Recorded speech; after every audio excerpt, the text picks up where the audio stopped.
Mimi nistajabu, kuna watu wengine walikuwa na mkutano wa kuchagua makamu wa chama. Sasa ajenda ya mgombea sijui iliingiaje.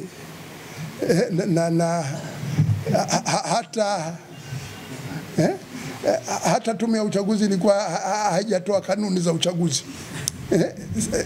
Kwamba sasa unahitaji na sisi tuko katika kikao cha kueleza masuala ya bajeti inayokuja. Unahitaji tupachike ajenda nyingine kama wenzetu walivyoweza kuipachika ajenda ya wagombea katika kikao cha kuchagua makamu mwenyekiti. Hapana, tuko hivyo. Tunafuata taratibu zitakapokuwa. Nawe kama nani una miaka 40 umefikisha? Bado nani umefikisha nani? Kuna jamaa zangu hapo wamefikisha 40. Fomu iko wazi, tutakapotangaza kuja kuchukua fomu na mimi nitakuunga mkono, nitakuwa katika wajumbe wa kukuunga mkono ya ni chama cha siasa. Kama chama cha siasa, panapokuwa na uchaguzi, ushiriki katika uchaguzi ni sehemu mojawapo ya shughuli za chama cha siasa.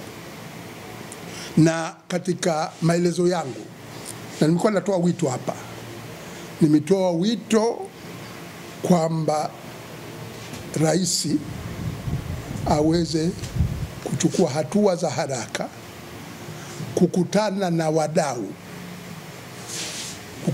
wadau wa demokrasia, wakiwemo vyama vya siasa, kuweza kutazama namna gani tunaweza tukaingia katika uchaguzi wa 2025 ukiwa ni uchaguzi ulio huru na wa haki. Na tumekuwa tunajadiliana na juzi tu hapa tulikuwa tuna kikao cha TCD, ambapo TCD inajumuisha vyama vyote vyenye uwakilishi wa wabunge ndani ya bunge la Jamhuri ya Muungano wa Tanzania. Hivi sasa katika kipindi hiki mwenyekiti wetu ni mwenyekiti wa Chadema. Chadema ndio mwenyekiti. Tumelijadili hili na kuweza kutazama namna gani tunaweza kuchukua hatua za kuweza kufika katika uchaguzi utakaokuwa huru na wa haki.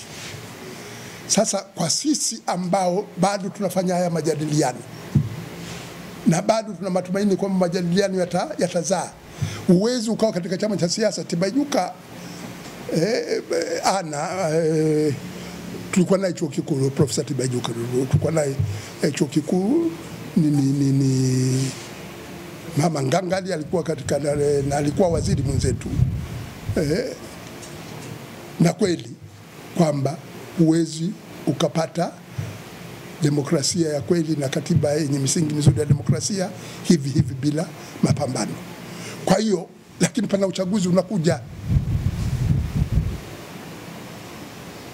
na huwezi katika mapambano ni pamoja na kushiriki kwenye uchaguzi. Huwezi ukasema kwamba haushiriki wakati una madai haya. Lazima ueleze kwamba unaingia, piga ua, haki iweze kupatikana. Sasa hapa wewe unataka ukimbana mtu aeleze kwamba isipokuwa hili lisipofanyika, hapo utakuwa unajimaliza. Na ndivyo wanavyopenda kulisikia, kwamba wewe utoe nani kwamba isipokuwa hivi. Sasa kama wewe unawaeleza watu kwamba hautaingia kwenye uchaguzi, huo uhamasishaji wa kupambana ili uchaguzi huru uweze kupatikana, ili katiba mpya iweze kupatikana, utapata wapi? Kwa hiyo ni lazima utumie busara. Unafanya madai, lakini vile unasema kwamba sisi tutapambana kuweza kudai haki yetu. Sasa wewe unapoliuliza swala ni kama vile unahitaji hitimisho. Katika mambo haya ukishakuwa na hitimisho, ujue hauwezi kusonga mbele. Mimi bado nina matumaini makubwa kwamba pamoja na tuna matatizo, lakini ule utulivu tuliokuwa nao na uvumilivu wa wananchi wetu, ikiwa tutatumia vizuri rasilimali zetu, tunaweza kuibadilisha hali ya nchi yetu.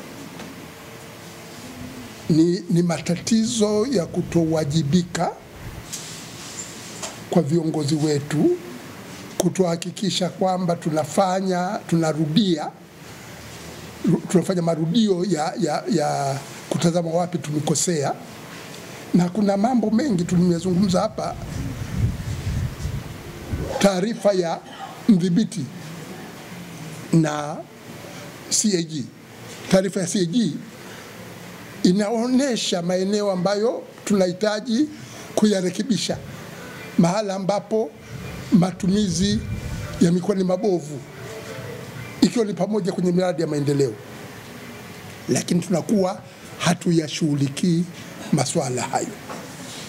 Kwa hiyo pana umuhimu sana wa kuweza kuyashughulikia matatizo yetu, kufanya marekebisho. Nimependekeza hapa kufanya mapitio ya matumizi ya serikali, kujua kama yana matatizo gani, kwa nini hatupati tija kwenye matumizi haya, public expenditure reviews, na kuweza kurekebisha. Kwa hiyo tunahitaji kuleta mabadiliko, na ndiyo maana ni muhimu kwamba katika kipindi hiki tunachoelekea kwenye uchaguzi, Watanzania wamekuwa wavumilivu kwa muda mrefu. Tusiendelee kuamini kwamba wataendelea kuwa wavumilivu. Hali ya maisha ni ngumu. Ni lazima pawepo na sera ambazo zitawapa matumaini. Hauwezi kuwa unawadanganya tu kwamba hali ni nzuri wakati wao wenyewe maisha wanayoyaishi ni magumu. Kwa hiyo ni muhimu sana, kwa sababu Mwalimu Nyerere alikuwa anazungumza, anasema tusioni kwingine huko kuna matatizo tukadhani mambo yaliyotokea Somalia yatatokea Somalia tu, sisi hayawezi kutugusa. Uvumilivu wa Watanzania una kikomo. Kwa hiyo ni muhimu tuweze kuingia ndani ya uchaguzi, wananchi wapate fursa ya kuelezwa matatizo ya nchi na wapate fursa ya kuchagua viongozi ambao wanaweza kuyashughulikia matatizo haya. La sivyo tunaweza kuingia katika wakati mgumu. Tutumie rasilimali za nchi kwa ajili ya Rwanda na Tanzania. Nimefananisha uwekezaji wa Rwanda ni 25% ya pato la taifa. Uwekezaji Tanzania ni 40% ya pato la taifa. Kwamba sisi tunawekeza zaidi pato la taifa 40%. Lakini tija yake tunapata ukuaji wa uchumi wa 5%, na Rwanda wanapata ukuaji wa uchumi 6.7%. Wanawekeza kidogo, wanapata matunda zaidi. Kwa hiyo huo ndio uliokuwa mfano kwamba sisi tunawekeza zaidi lakini hatupati matunda ya uwekezaji. Kwa hiyo ikiwa tutajifanya uchambuzi, na nimetoa wito hapa, tufanye uchambuzi, na waziri wa mipango na waziri wa fedha atueleze tunawekeza 40%, kwa nini uchumi wetu unakuwa kwa 5%?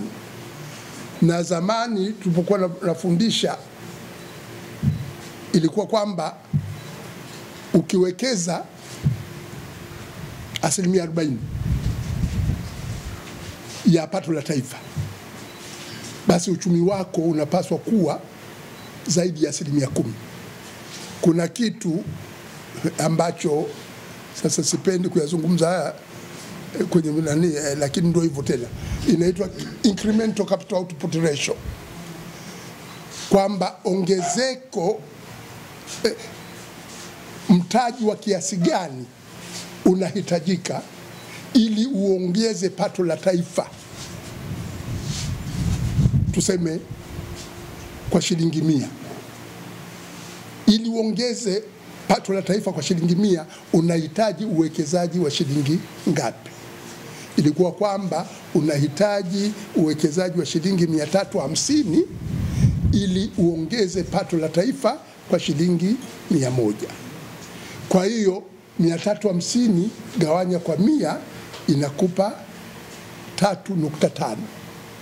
Ili kujua sasa ukiwekeza 40% ya pato la taifa unatarajiwa uchumi wako ukue kwa kiasi gani.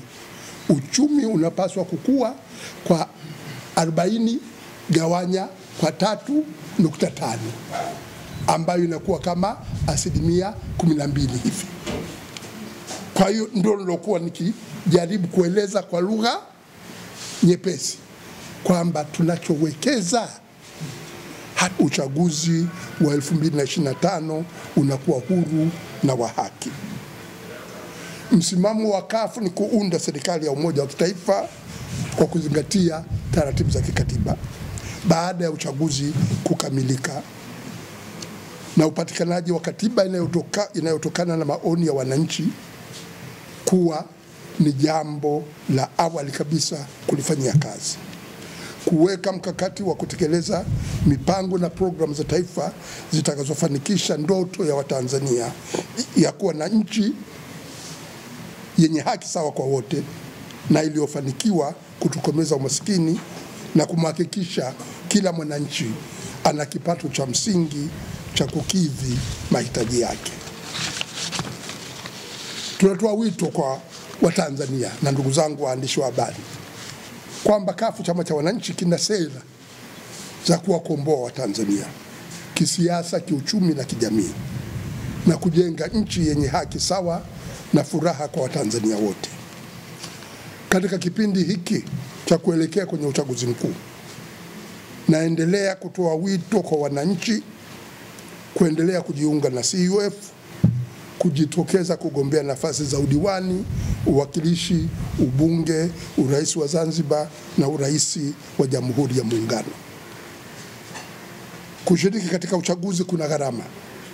Tunatoa wito kwa wanachama na wananchi kwa ujumla kukichangia chama chetu kwa hali na mali ili kiweze kushiriki kikamilifu kwenye uchaguzi mkuu ujao. Haki sawa na furaha kwa wote. Haya ndiyo nilokuwa nayo leo kuweza